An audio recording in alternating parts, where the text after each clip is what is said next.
history of time. And I'd be the guy swimming with great white sharks in a meat suit and not even get a bite. Yeah, find a wallet full of cash while you're doing it. Exactly. Man, you'll never guess what happened. What? I went meat suits with shark swimming. Not only did I not fucking get bit, but I caught a shark, and inside the shark was fucking Al Capone's body. Amazing.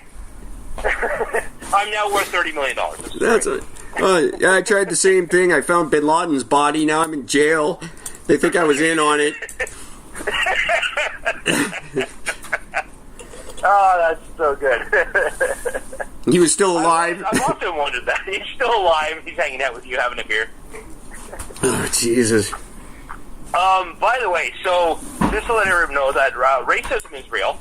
I had an incident the other day. Ooh. This was pretty spectacular. It happened. It was very, very quick, and I was floored that it happened. I'm standing there at work, and I'm at. Did I say the town? I guess I should say the town. It would make more sense. I'm in the town of Brampton, and well, that clears everything up.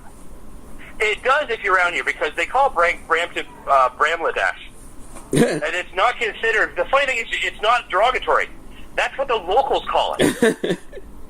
The East Indian locals, it's referred to this when people talk about Brampton. One of the things that gets mentioned in the articles, they'll actually say in Bramladesh this happened, and they're actually talking about Brampton. It's an incredible thing. I love Ontarians. All right, so you're in Brampton. So I'm standing there at work. I'm in Brampton. I'm at work. I'm covering a shift, and I'm fucking working there. And this East Indian guy comes in. And where I'm sitting behind the desk on the computer, when you walk in, you can't see me. The chair is really short. So it looks like you're walking into an empty store. So the guy walks in, takes a couple of feet in, I pop my head, I'm like, hey, how you doing? I walk around the corner, the counter, and I come out and face him, and he looks me up and down, and he goes, where's the other guy? I said, there's nobody else in today. I said, I'm here covering for the day.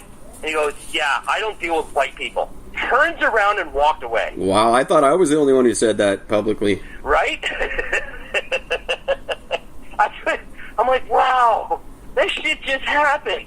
I don't deal with white people. Wow, that's great. Get the fuck out of here then, you piece of dirt shit. Get the fuck out of here. That is amazing. Yeah, don't deal with white people. That was the coolest thing in the world. I don't deal with white people. Yeah. I like that. Which, again, I understand. Sure. I'm not mad at him for saying it. I get it. I don't like dealing with it either. We can be pieces of shit. I get it. I have a podcast where we talk about us being pieces of shit. I can whatever. But to actually have the words uttered to you in this form of disgust. I don't understand why people take this shit so personally. It's not about you. It's about their ignorance. It's not about you being, foreseen as this evil thing or whatever. It's if you're going to feel shitty about it, you feel shitty for the person acting that way. The fact that they would come to a fucking other country and then treat somebody from that country like that to their face. It's, when all you're doing is you're going to buy a fucking bed. Jesus Christ, man. White people have been sleeping pretty fucking good these years. You think you'd want our advice on that? Yeah. We've done atrocious things. I sleep quite well at night. We sleep very well in our giant beds. We're perfect to sell them to you. Exactly. If I want to know about, if I'm going to go and buy, East Indian food, not just food at a restaurant. If I'm going to go to a store to buy East Indian food, I'm not going to go to fucking Walmart or fucking, a Canadian Superstore. I'm not going to go to a fucking big place. I'm going to an East Indian place where it's a real fucking deal. Exactly. And I'm going to talk to them about what the best recipe is or what's the best thing to have, and how should I do the flavor combination? Do you really need that much butter for the butter chicken? Which is I'm fine with, because I'm going to add more anyways. But besides the fact,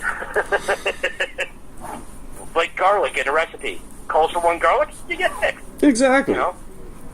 And I'll just go on record. I could eat Indian food every night of the week and be totally happy with my life.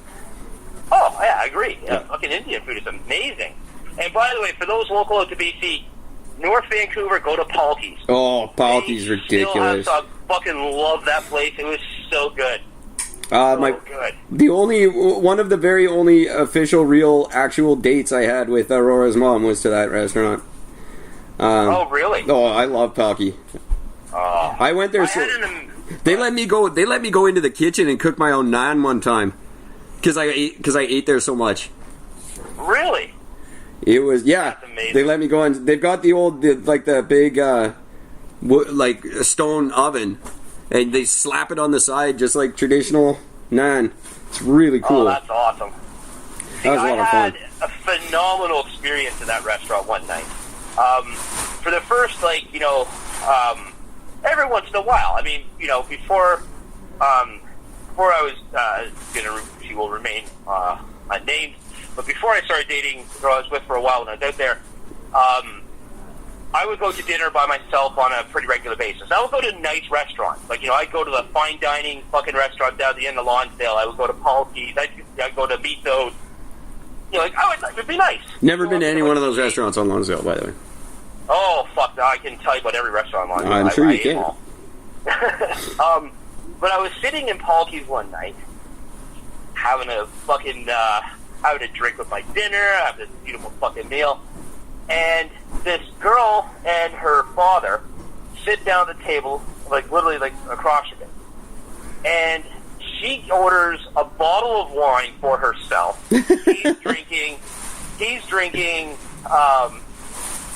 just drinking water? I think it was just water or just pop, but I think it was just water he was drinking.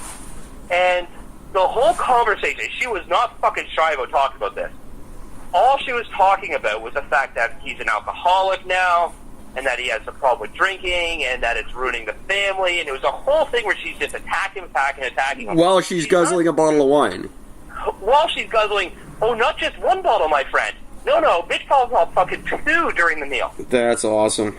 I was only there for 45 minutes. She had 2 bottles of wine, and the best thing is, the best part of it is this whole time she's ripping him, and I'm hearing him say, he goes, yeah, I like to have a few drinks after work, but I don't drink every single day. I don't get drunk on a regular, I'm not going to say I haven't gotten drunk, but I don't get drunk every day. It's not like I'm going and getting shit drunk every fucking day.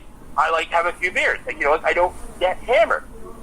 We've been over this, and I went to your AA meeting to one time, and they said, you don't have a fucking problem. Why are you here? He goes, so I left. He goes, this is the sort of thing. He goes, so as the night goes on, she polishes off the second bottle of wine. Bitch is fucking wasted. And what does she do? After ripping him a new one, saying, my kids aren't safe with you, blah, blah, blah, blah, blah, she turns around and tries to get in her car and drive home. That's amazing. She can barely stand. Myself and a bunch of other patients, there's 4 other tables of people, we all went outside, and we're all stopping her. You need to stop. You need to not drink and drive. The restaurant called the cops to get the cops over there so that they could prevent her from drinking and driving. Oh, it was insane. And the whole time she's doing nothing but saying, Dad, you got a drinking problem. Well, fuck me if the apple don't fall fucking far from the tree. That's hilarious. That's good stuff. I love the drunken soothsayer who's got all the answers to the world while they're drunk, and they're going to tell you what's wrong with your life while they're looking for their pants. Right? When they realize this whole time they've been talking to you, they've actually peeing themselves. It's, It's that guy. That's my favorite guy. And girl. It's usually a girl, to be honest. They're the ones, can I tell you what's the matter with you? It's so true. And it's so great just a fucking hot mess. I love them. Half of the women I've dated, if they hadn't started that way, they finished that way. Right. One of the things I never understood, I had, when I was younger, I went to AA when I was younger to try to, sort my shit out, and that's when I realized that AA just wasn't for me. Yeah. Because I'm not releasing myself to a higher fucking God power as much as I just need to release myself from the issue that I've been dealing with, which is drinking. You're right. So I just stopped drinking. Yeah. And then I went sober for about a year, and then I fucking learned I taught myself how to social drink. Right. Don't have one beer. Then don't fucking touch anymore for the night. My favorite guy is the guy who gets up there and he goes, yeah, my name's Glenn. I'm an alcoholic. My last drink was 27 years ago. Well, you're not a fucking alcoholic, Glenn. Fucking move over, buddy. Yeah. Leave the cookies and coffee for someone else, you selfish bastard. Exactly. Here's the thing that fucking bugged me. While I was out in BC, a friend of mine, she always dealt with alcoholics. So she would go to AA meetings. If she couldn't get to an Al-Anon meeting, she would go to AA meetings. And so I went with her one time. She said, "Do you want to go with me? Just like, go like support." Yeah, of course, I'll go. No problem. So we go and listening to everybody talking. All they're doing is telling drinking stories and laughing about it. Yeah. So I'm not understanding the problem. Like, yeah, you had a bad night. Like, one chick talked about, I was so drunk that I was in the middle of the winter. There was like a, this is BC winter, by the way. There was like a half an inch of snow. It was brutal.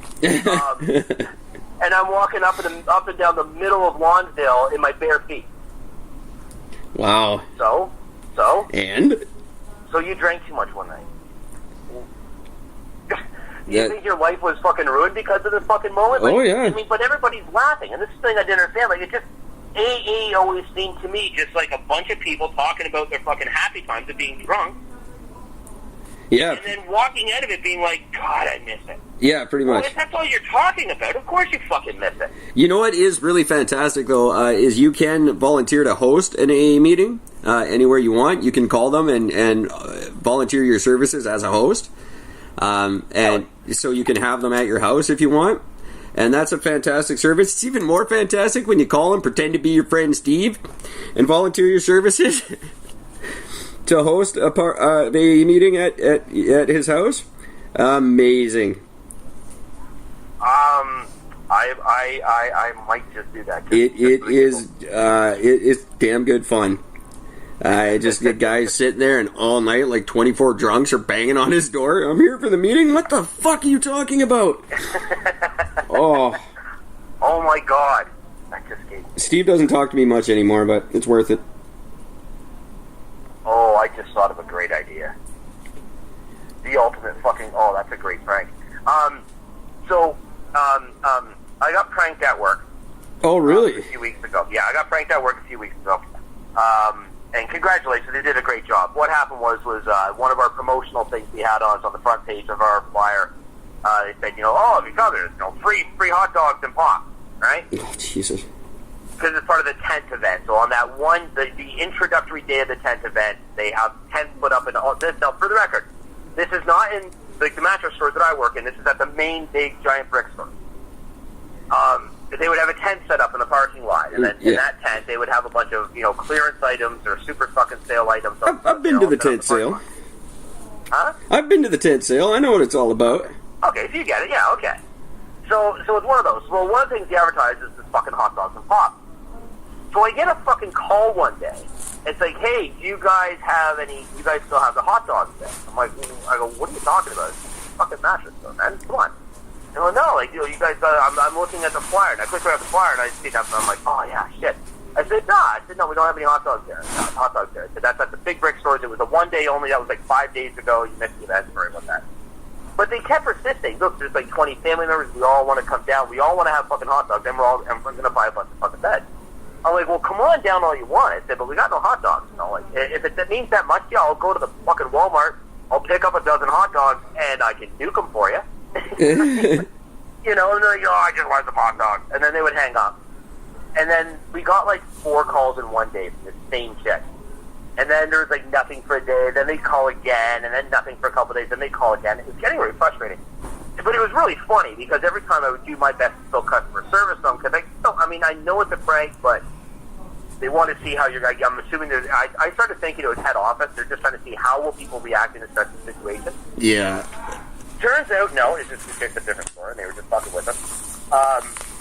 So I've been trying to think of how to do a payback, and my initial idea was to go like just straight up fucking 80s old school, and that's order like fucking 8 large pizzas and have it sent to their store. Yeah. But make sure the pizzas are all with ingredients that nobody would ever want on their pizza. Sure. Like, can you go out front and throw a little piece of asphalt on the top of it? That'd be great. And, whatever. But, this idea... Yeah, get the store to host an AA meeting after hours.